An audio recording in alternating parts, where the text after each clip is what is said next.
Chittagong medical college হাসপাতালের নির্মাণাধীন burn ইউনিটের ভবন নির্মাণের জন্য পাহাড় কাটা নয় বরং পাহাড়ের কাঠামো পরিবর্তন করা হয়েছে বলে দাবি করেছেন মেডিকেল কলেজ হাসপাতালের পরিচালক ব্রিগেডিয়ার জেনারেল মোহাম্মদ তসলিম উদ্দিন। দুপুরে বার্ন ইউনিট নির্মাণে পাহাড় কাটার অভিযোগ ও প্রকল্পটির অগ্রগতি বিষয়ে অংশীজনদের সাথে মতবিনিময় করে হাসপাতাল কর্তৃপক্ষ। এ সময় প্রকল্পের ভূমিধস এড়াতে পাহাড়ের কাঠামো পরিবর্তন করা হয়েছে বলে দাবি করেন পরিচালক। পাহাড় রক্ষায় আধুনিক প্রযুক্তির ব্যবহার হচ্ছে বলে জানিয়েছে প্রকল্প নির্মাণ প্রতিষ্ঠান।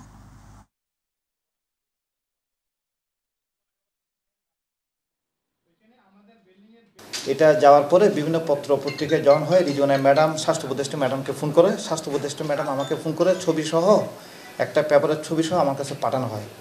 ম্যাডাম যেটা বলছে আপাতত যেখানে পাহাড়ের কাজ চলতেছে ওটা স্টপ রাখো, ওটা পারমিশন নিয়ে পরে কাজ শুরু করো। এটা হচ্ছে আমার এখন বর্তমানে। আমরা আপাতত কাজটা বন্ধ রাখছি। যখন এটা অ্যাপ্রুভ হয়ে যাবে আমরা আবার ইনশাআল্লাহ কাজটা শুরু করব।